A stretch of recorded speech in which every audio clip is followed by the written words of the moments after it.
ନମସ୍କାର। ଆଉ ଥରେ ମୁଁ ଆପଣମାନଙ୍କୁ ଆମ ଓଡ଼ିଆ ସବ ସ୍କୁଲ ପାଠରେ ସ୍ୱାଗତ କରୁଅଛି। ପ୍ରିୟ ବନ୍ଧୁ, ପ୍ରିୟ ଭାଇ, ପ୍ରିୟ ଭଉଣୀ, କେତେ ସପ୍ତାହ ଧରି ଆମେ ଆଲୋଚନା କରୁଛେ ଈଶ୍ୱରଙ୍କ ପ୍ରେମ ଏବଂ ତାହାଙ୍କ ନ୍ୟାୟ ବିଷୟରେ। ଆଜି ବିଶେଷ ଭାବରେ ଆମେ ଆଲୋଚନା କରିବା ଈଶ୍ୱରଙ୍କ ନ୍ୟାୟ, ପ୍ରେମ। ଏହା ଅଧିକ ଜାଣିବା ପୂର୍ବେ ଚାଲନ୍ତୁ ଆମ୍ଭେ ସେହି ସଦାପ୍ରଭୁ ପରମେଶ୍ୱରଙ୍କ ନାମରେ ପ୍ରାର୍ଥନା କରିବା।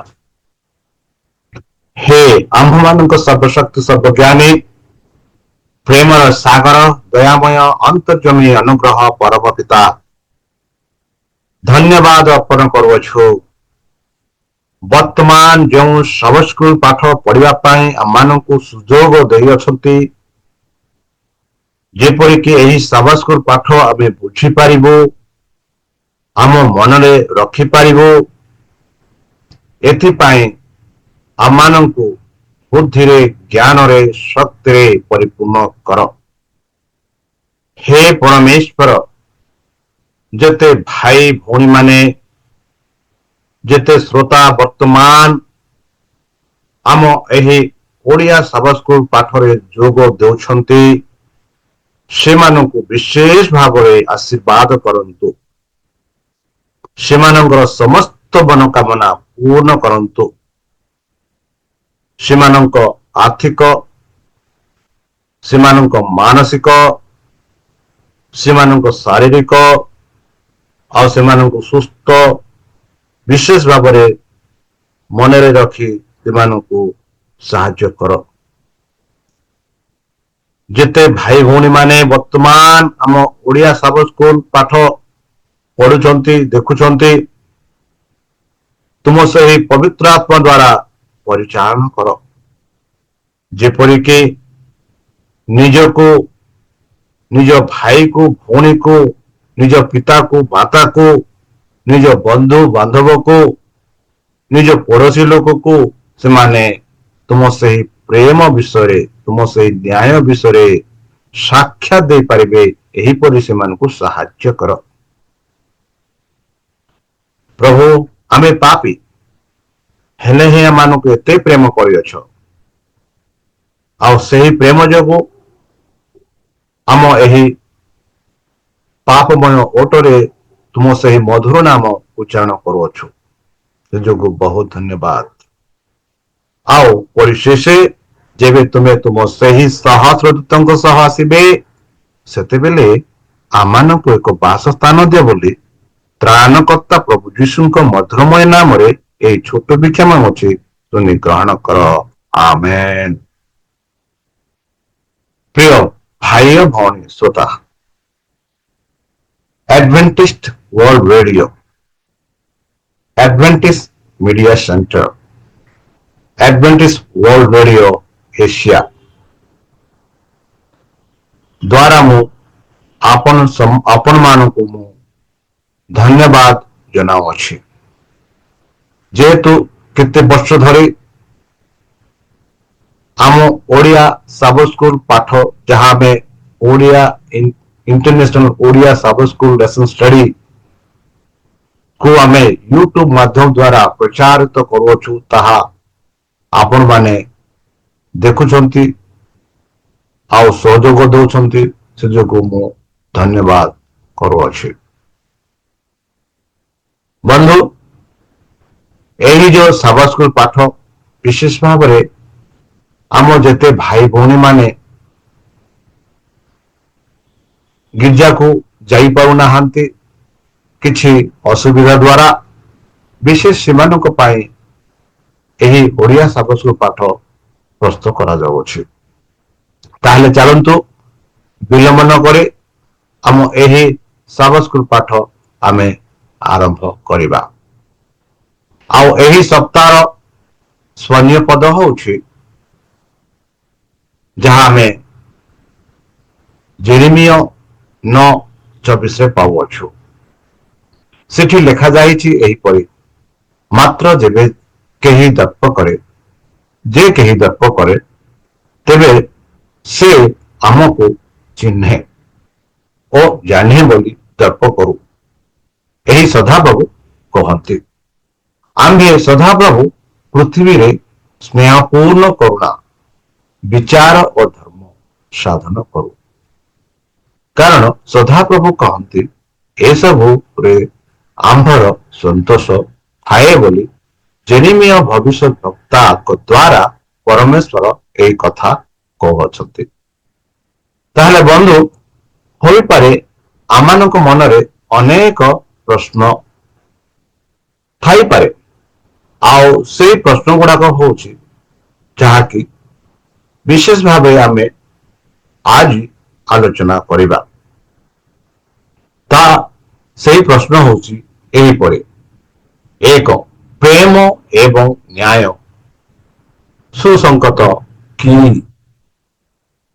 ପ୍ରେମ ଏବଂ ନ୍ୟାୟ ସୁସଙ୍ଗତ କି ବୋଲି ପ୍ରଶ୍ନ ଆସିପାରେ। ପ୍ରେମ ବିନା ନ୍ୟାୟରେ କଣ ତ୍ରୁଟି ରହିଛି କି? ଏହିପରି ବି ଆସିପାରେ। ନ୍ୟାୟ ବିନା ପ୍ରେମରେ କଣ ଦୋଷ ରହିଛି କି? ପରମେଶ୍ୱର ଏହି ଦୁଇଟି ତତ୍ତ୍ୱକୁ କିପରି ମିଶ୍ରଣ କରନ୍ତି? ପାପୀଙ୍କୁ ଦଣ୍ଡ ଦେବା ପରମେଶ୍ୱରଙ୍କ ପାଇଁ ଠିକ କି? ତାଙ୍କ ପାଇଁ ଏପରି କରିବା କଣ ଅନ୍ୟାୟ ଅଟେ କି? ଏହିପରି ଅନେକ ପ୍ରଶ୍ନ ଅଛି ବନ୍ଧୁ, ଯେପରିକି ଆପଣମାନଙ୍କ ମନରେ ଆସିପାରେ। ଯେପରିକି ଏହି ସପ୍ତାହରେ ଆମେ ଧ୍ୟାନ କରିବାକୁ ଯାଉଛୁ ପ୍ରେମ, ନ୍ୟାୟ, ନ୍ୟାୟ, ପ୍ରେମ। ଆଉ ଯେପରି ଏହି ପ୍ରଶ୍ନ ଦ୍ୱାରା ଆମେ ଦେଖୁଛୁ ପରମେଶ୍ୱରଙ୍କ ତାଙ୍କ ନ୍ୟାୟ କିମ୍ବା ପ୍ରେମର କାର୍ଯ୍ୟ ପାଇଁ ଦୀକ୍ଷିତ କି? ବେଲେ ବେଲେ ଆମେ କରିଥାଉ। ପ୍ରେମ କଲା ବେଲେ କାହିଁକି ମୁଁ ପ୍ରେମ କଲି, ଯେବେ ସେଇ ଲୋକଟା ସେଇ ପ୍ରେମର ଯୋଗ୍ୟ ନାହିଁ, ତେବେ ଆମେ ଦୁଃଖିତ କରିଥାଉ। ମାତ୍ର କଣ ପରମେଶ୍ୱର ଦୁଃଖିତ ହୁଅନ୍ତି କି? ଏହି ସବୁ ପ୍ରଶ୍ନର ଉତ୍ତର ଆଜି ଆମେ ଦେଖିବା। ଯେପରିକି ପ୍ରେମ ଓ ନ୍ୟାୟ ଏକାଠି ରହିଛି, ଏକ ଅବିଚ୍ଛେଦ ଡାଲମେଲ। ସମସ୍ତ ପ୍ରେମ, ସମସ୍ତ ନ୍ୟାୟ, ନ୍ୟାୟକୁ ପ୍ରେମ ପାଇବା ସ୍ଥିରତା ଆବଶ୍ୟକ କରେ। ପରମେଶ୍ୱରଙ୍କ ଅପରିବର୍ତ୍ତିତ ଚରିତ୍ର, ଈଶ୍ୱରୀୟ ପ୍ରେମ ଓ ନ୍ୟାୟର ପୂର୍ଣ୍ଣତା। ଆଉ ଶେଷରେ ଆମେ ଦେଖିବା ପ୍ରେମ ପାଇବା ନ୍ୟାୟ ଏବଂ ଅନୁତାପ, ଯେପରିକି ପରମେଶ୍ୱରଙ୍କ ପ୍ରେମ। ପ୍ରେମ ଓ ନ୍ୟାୟ ଏକାଠି ହୋଇଥାଏ।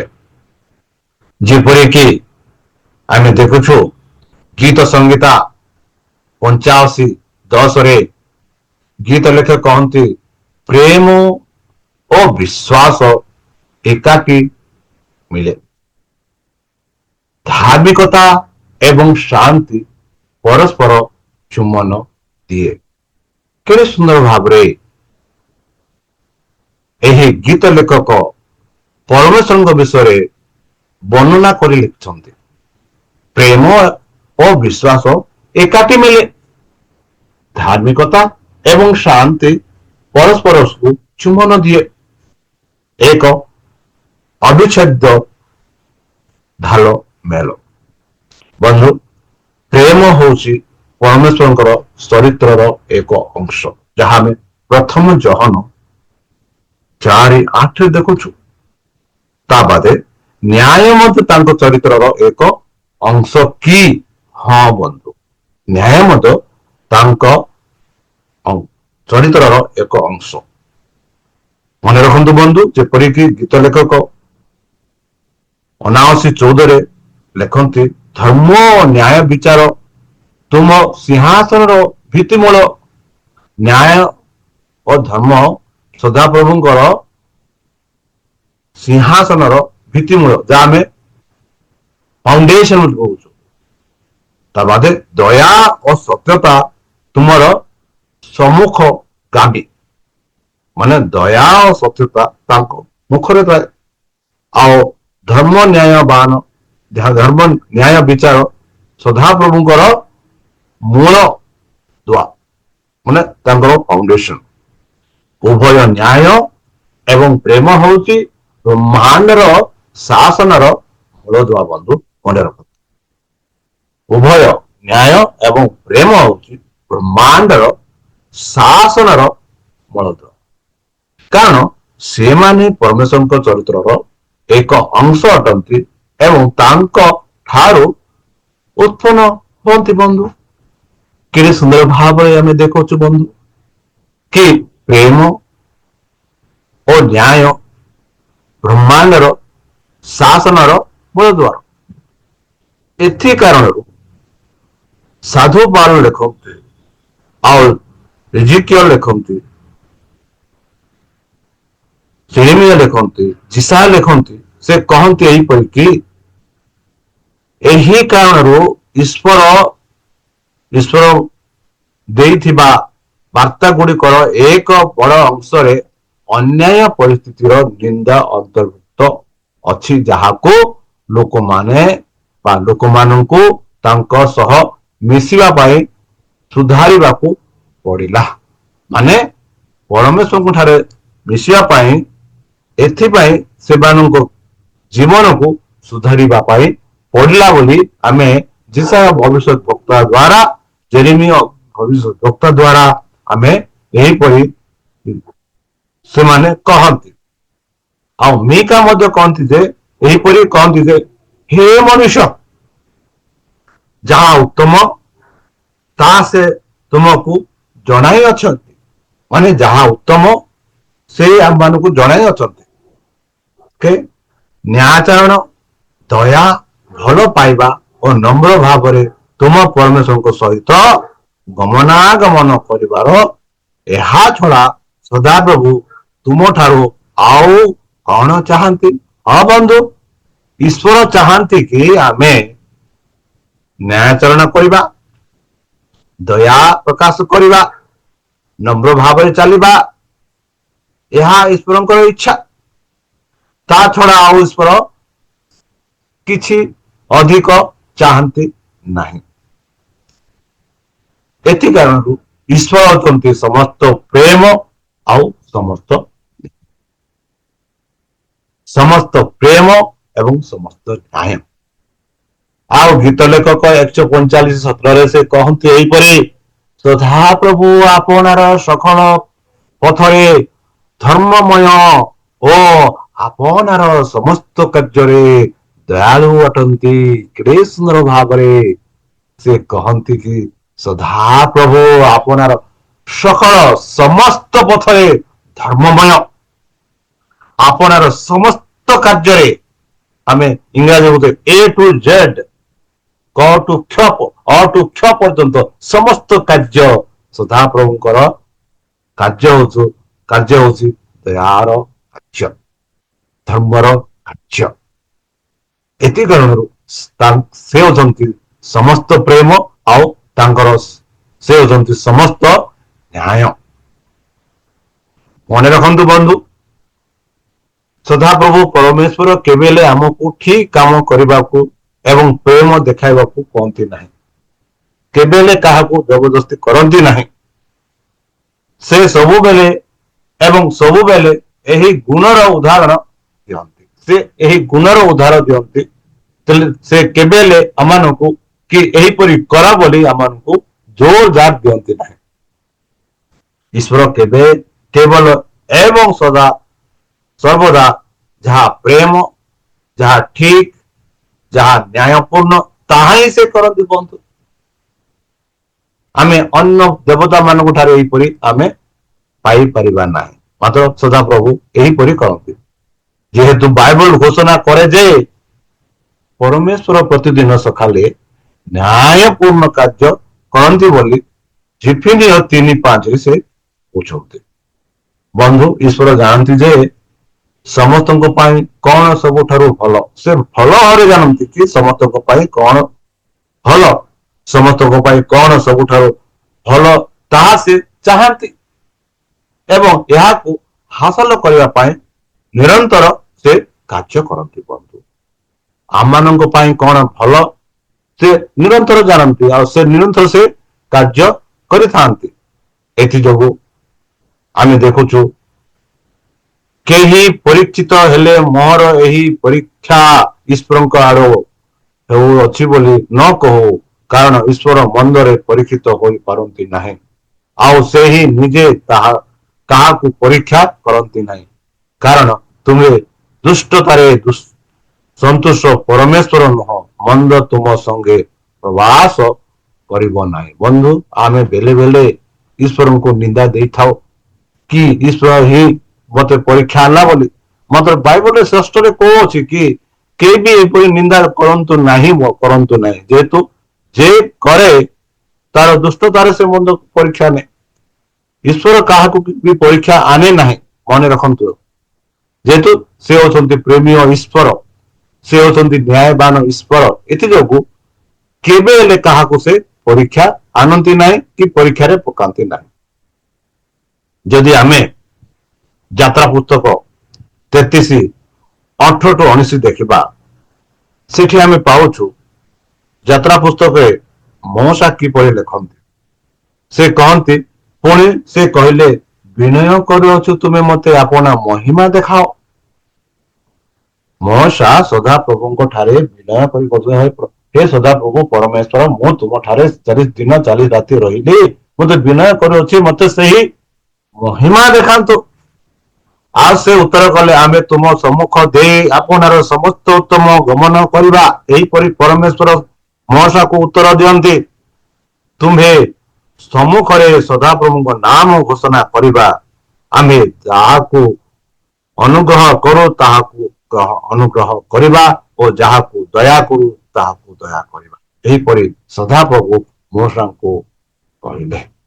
ବନ୍ଧୁ, କାହାକୁ ପରମେଶ୍ୱର ଭଲ ପାଆନ୍ତି ତାଙ୍କୁ ସେ ଭଲ ପାଆନ୍ତି। ଆମ୍ଭେ ଯାହାକୁ ଅନୁଗ୍ରହ କରୁ ତାହାକୁ ଅନୁଗ୍ରହ କରିବା, ଯାହାକୁ ଦୟା କରୁ ତାହାକୁ ଦୟା କରିବା।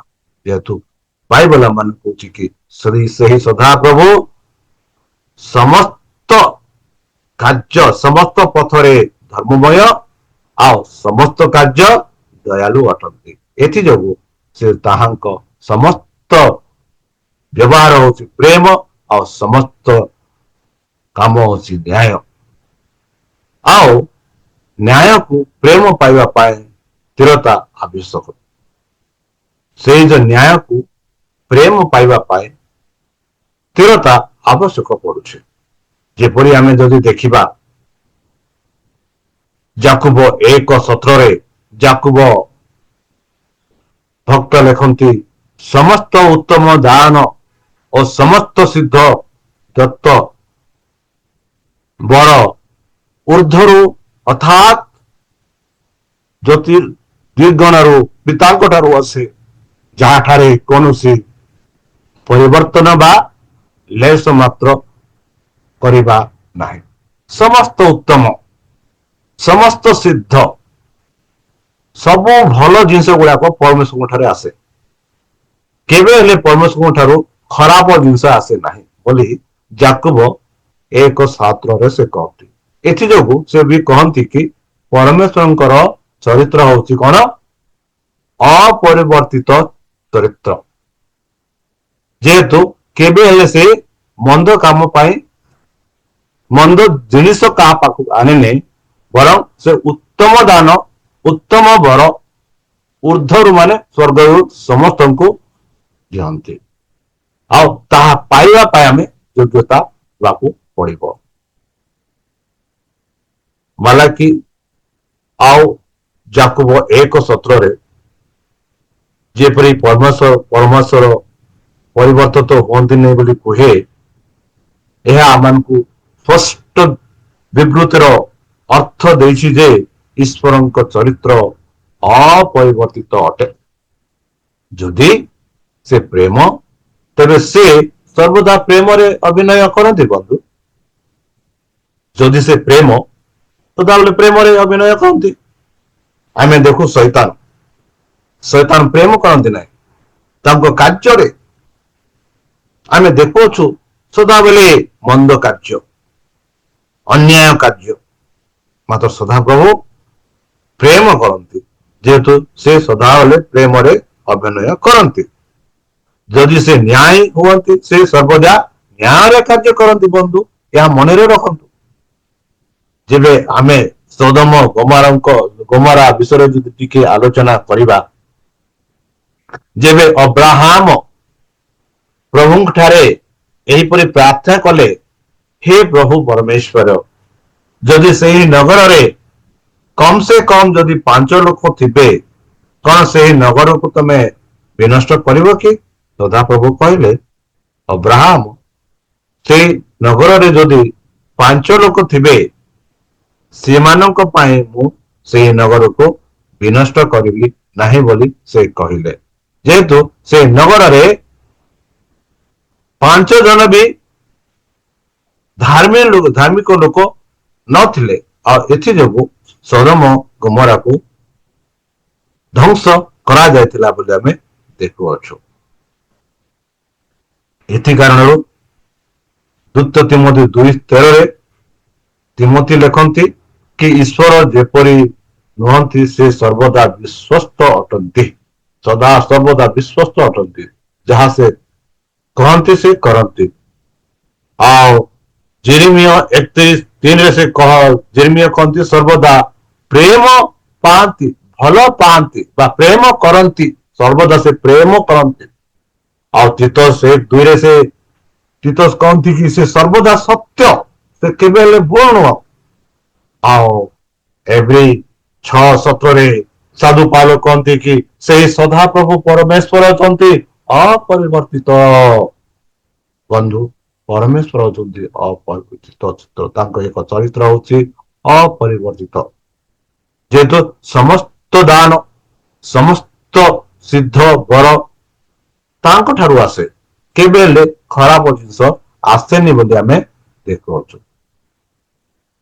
ଏଥି କାରଣରୁ ମହସା ଲେଖନ୍ତି ଦ୍ୱିତୀୟ ବିବରଣ 32:4 ସେ କହନ୍ତି, ସେହି ସଦାପ୍ରଭୁତ ଶୈଳ ତାହାଙ୍କ କର୍ମ ସିଦ୍ଧ, କାରଣ ତାହାଙ୍କର ସକଳ ପଥ ନ୍ୟାୟ। ସେ ବିଶ୍ୱସ୍ତ ଓ ଧର୍ମ ସହିତ ପରମେଶ୍ୱର, ସେ ଧାର୍ମିକ ସରଳ ଅଟନ୍ତି।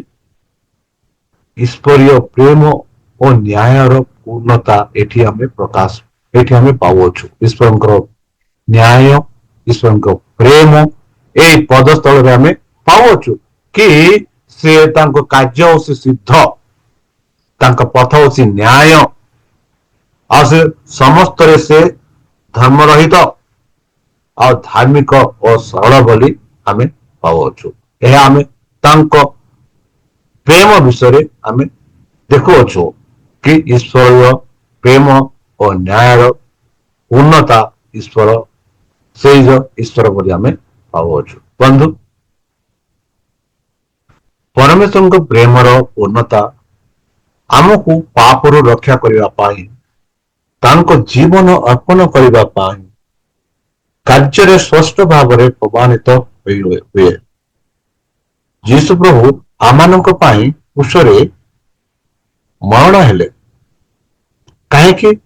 ତାଙ୍କ ପ୍ରେମ, ଯେଉଁ ପ୍ରେମ ଆଦମ ହବାକୁ ସେ କରିଥିଲେ, ସେଇ ପ୍ରେମକୁ ଯେପରି ପୂର୍ଣ୍ଣ ହେଇପାରିବ, ସେଇ ପ୍ରେମକୁ ପୂର୍ଣ୍ଣ କରିବା ପାଇଁ ନିଜ ପୁତ୍ରକୁ ଦାନ କଲେ। ସାଧୁ ପାଉଲ ଆଗରେ ସେ କହନ୍ତି, ରୋମିଓ 3:25-26 କହନ୍ତି କି ଏ ସମାନ କାର୍ଯ୍ୟ ଆମକୁ ତାଙ୍କ ନ୍ୟାୟର ପୂର୍ଣ୍ଣତା ମଧ୍ୟ ଦେଖାଏ କି ଏଇ ଯୋଉ ଜୀବନ ଦାନ ଦେବାର ଏସବୁ କାର୍ଯ୍ୟ କି ତାଙ୍କର ନ୍ୟାୟ ପୂର୍ଣ୍ଣ ଦେଖାଏ ବୋଲି କହୁଅଛି। ଆମର ପ୍ରେମ ପରି ପରମେଶ୍ୱର ନିରନ୍ତର ଭାବରେ ତାଙ୍କର ପୂର୍ଣ୍ଣ ପ୍ରେମ ପ୍ରଦାନ କରନ୍ତି। ଏପରି ଯେଉଁମାନେ ତାଙ୍କୁ ଭଲ ପାଆନ୍ତି ନାହିଁ କିମ୍ବା ତାଙ୍କର ଲାଭ ପାଇବାକୁ ଯୋଗ୍ୟ ନୁହନ୍ତି, ସେମାନଙ୍କୁ ମଧ୍ୟ ପରମେଶ୍ୱର ଭଲ ପାଆନ୍ତି ବୋଲି ମାଥ୍ୟୁ 5:45 ଆମେ ପାଉଅଛୁ।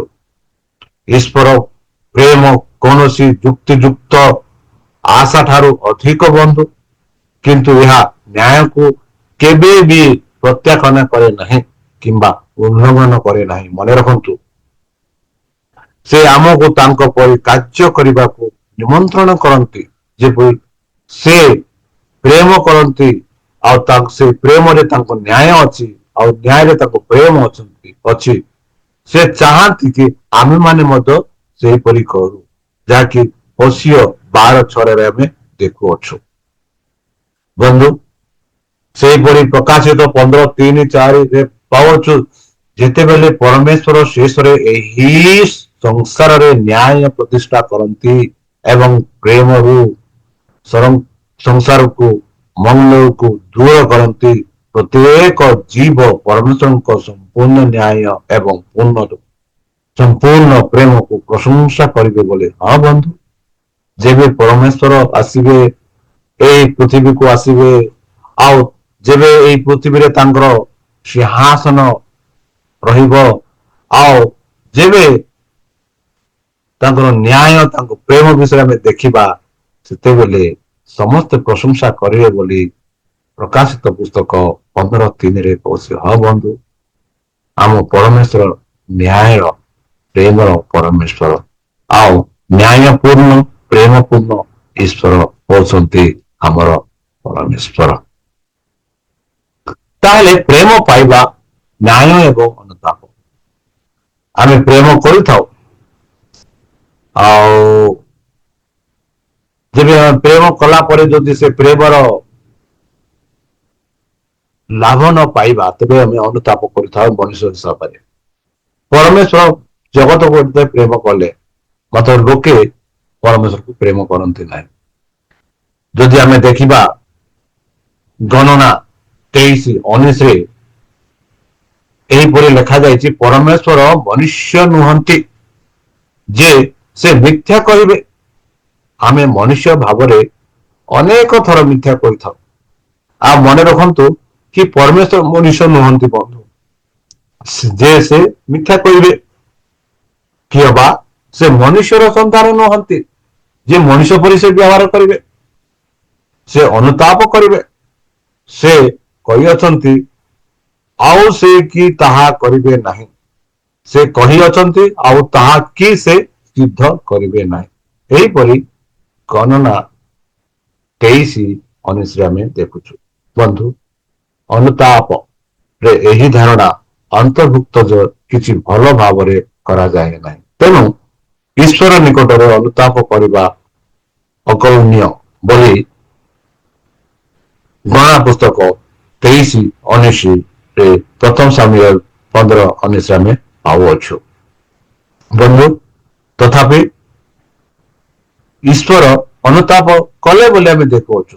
ଯଦି ଆମେ ଆଦି ପୁସ୍ତକ 6:6 ଆଉ ଦ୍ୱିତୀୟ ସାମୁଏଲ 24:16 ଯଦି ଆମେ ଦେଖିବା, ଯେବେ ପରମେଶ୍ୱର এই ଜଗତକୁ ସୃଷ୍ଟି କଲେ, ଆଉ ଯେବେ ମାନବ ଜାତି ଏତେ ପାପ କାମ କଲେ କି ପରମେଶ୍ୱରଙ୍କ ଦୃଷ୍ଟିରେ ସେମାନେ କେବେ ହେଲେ ଧାର୍ମିକ ଗଣନା ହେଲେ ନାହିଁ। ଆଉ ସେମାନେ ଏତେ ଭୁଲ କାମ କଲେ କି ପରମେଶ୍ୱର ଅନୁତାପ କଲେ ବୋଲି ଆଦି ପୁସ୍ତକ 6:6 ଦେଖୁଅଛୁ। ଆଉ ଯଦି ଦ୍ୱିତୀୟ ସାମୁଏଲ 24:6 ଦେଖୁଛୁ କି ସାଉଲକୁ ଯେବେ ପରମେଶ୍ୱର ବାଛିଥିଲେ, ସେଠି ମଧ୍ୟ ଆମେ ଦେଖୁଛୁ ପରମେଶ୍ୱର କିପରି ଅନୁତାପ କଲେ ବୋଲି। ଆମେ ଅନେକ ଉଦାହରଣ ଏପରି ପାଉଅଛୁ କି ଯେଉଁଠାରେ ପରମେଶ୍ୱର ଅନୁତାପ କଲେ ବୋଲି ଆମେ ଦେଖୁଅଛୁ। ପରମେଶ୍ୱର ଯାହା କହିଥିଲେ ତାହା ସେ ମାନେ କଲେନି। ସାଉଲକୁ ଯାହା କୁହାଥିଲା ସେମାନେ ସେ କଲାନି, ଆଉ ପରମେଶ୍ୱର ତାକୁ ପ୍ରତ୍ୟାଖ୍ୟାନ କଲେ। ତା ସ୍ଥାନରେ ଦାଉଦକୁ ଆଣିଲେ। ବନ୍ଧୁ, ମନେ ରଖନ୍ତୁ, ପରମେଶ୍ୱର ଆମର ମଙ୍ଗଳ ପାଇଁ ତାଙ୍କ ଯୋଜନାକୁ ପଛଘୁଞ୍ଚା ଦିଅନ୍ତି ନାହିଁ। ସେଥିପାଇଁ ତାଙ୍କର ପ୍ରତିଶ୍ରୁତି ବା ପ୍ରତିଜ୍ଞା ସବୁବେଳେ ବିଶ୍ୱାସ ଯୋଗ୍ୟ ହୋଇଥାଏ। ଏହିପରି 2 କରନ୍ତି 1:20 ସାଧୁ ପାଲ କହନ୍ତି। ଯଦି ଜଣଙ୍କ ବିଷୟରେ ଯଦି ଆମେ ଦେଖିବା, କିପରି ଜୋନସ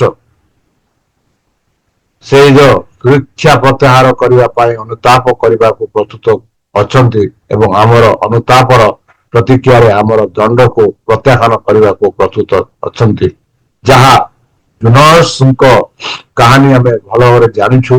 ଯେବେ ସଦାପ୍ରଭୁ ତାକୁ କହିଲେ କି ନେବିକୁ ଯାଅ ଆଉ କୁହ କି 40 ଦିନ ପରେ ଏହି ନଗରକୁ ବିନଷ୍ଟ କରାଯିବ। ଆଉ ଯେବେ ଜୁନସ ଯାଇ ପ୍ରଚାର କଲେ, ସେମାନେ ଅନୁତାପ କଲେ ଆଉ ପରମେଶ୍ୱର ସେ ଅନୁତାପକୁ ଗ୍ରହଣ କଲେ ଆଉ ସେମାନଙ୍କୁ ବିନଷ୍ଟ କଲେ ନାହିଁ। ଆଉ ତାହା ହଉଛି ପରମେଶ୍ୱରଙ୍କ ଏକ ନ୍ୟାୟମାନ। ତେଣୁ ପରମେଶ୍ୱର ଅନୁତାପର ପ୍ରତିକ୍ରିୟାରେ ତାଙ୍କର ବିଚାରକୁ ସ୍ଥଗିତ ରଖନ୍ତି, କାରଣ ତାଙ୍କର ଚରିତ୍ର ଭଲ, ନ୍ୟାୟପୂର୍ଣ୍ଣ, ସ୍ନେହୀ ଏବଂ ଦୟାଳୁ ଅଟନ୍ତି। ତ ମନେ ରଖନ୍ତୁ ବନ୍ଧୁ, ପରମେଶ୍ୱର ହଉଛନ୍ତି ଭଲ, ନ୍ୟାୟପୂର୍ଣ୍ଣ, ସ୍ନେହୀ ଏବଂ ଦୟାଳୁ ସେ ଅଟନ୍ତି। ଏଥି କାରଣରୁ ବେଳେ ବେଳେ ପରମେଶ୍ୱର ଆମମାନଙ୍କୁ ଆମମାନେ ପରମେଶ୍ୱରକୁ ଭୁଲ ବୁଝିଥାଉ। ମାତ୍ର ମନେ ରଖନ୍ତୁ, ପରମେଶ୍ୱର ହେଉଛନ୍ତି ଦୟା, ସତ୍ୟ ଆଉ ତାଙ୍କ ସତ୍ୟ ଦ୍ୱାରା ଆମେ ପ୍ରେମ, ନ୍ୟାୟ ପାଇଥାଉ। ଭଉଣୀ ଏଲେନ୍ ହ୍ୱାଇଟ୍ କହନ୍ତି ଏହିପରି, ପରମେଶ୍ୱରଙ୍କ ପ୍ରେମ ତାଙ୍କ ନ୍ୟାୟରେ ପ୍ରକାଶିତ ହୋଇଅଛି। ତାଙ୍କ ପ୍ରେମ ତାଙ୍କ ନ୍ୟାୟରେ ପ୍ରକାଶିତ ହୋଇଅଛି, ଯାହା ତାଙ୍କ ଦୟା ଠାରୁ କମ ନୁହେଁ। ବନ୍ଧୁ ମନେ ରଖନ୍ତୁ, ନ୍ୟାୟ ହଉଛି ତାଙ୍କ ସିଂହାସନର ମୂଳଦୁଆ ଏବଂ ତାଙ୍କ ପ୍ରେମର ଫଳ। ସତ୍ୟ ଓ ନ୍ୟାୟରୁ ଦୟାଳୁ ଅଲଗା କରିବା ଶୈତାନର ଉଦ୍ଦେଶ୍ୟ ସଦାସର୍ବଦା ରହିଥାଏ। ପରମେଶ୍ୱରଙ୍କ ନିୟମର ଧାର୍ମିକତା ଶାନ୍ତିର ଶତ୍ରୁ ବୋଲି ସେ ପ୍ରମାଣ କରିବାକୁ ଚେଷ୍ଟା କଲେ, କିନ୍ତୁ ଖ୍ରୀଷ୍ଟ ଯିଏକି ପରମେଶ୍ୱରଙ୍କ ଯୋଜନାକୁ ପୂର୍ଣ୍ଣ କଲେ ଆଉ ନିଜ ଜୀବନ ଦାନ ଦେଲେ, ଯେପରିକି ଆମେ ସମସ୍ତେ ଜୀବନ ପ୍ରାପ୍ତ ହୋଇପାରିବା। ତାହେଲେ ବନ୍ଧୁ, ତାହେଲେ ଚାଲନ୍ତୁ ସେହି ସଦାପ୍ରଭୁ ପରମେଶ୍ୱରଙ୍କ ଠାରେ ନିଜକୁ ସମର୍ପଣ କରି ତାହାଙ୍କ ମଧୁର ନାମରେ ଆମେ ପ୍ରାର୍ଥନା କରିବା। ଯେହେତୁ ଯେଉଁ ପାଠ ଆଜି ଆମେ ଶିକ୍ଷା କଲୁ କି ପରମେଶ୍ୱର ହେଉଛନ୍ତି ପ୍ରେମ,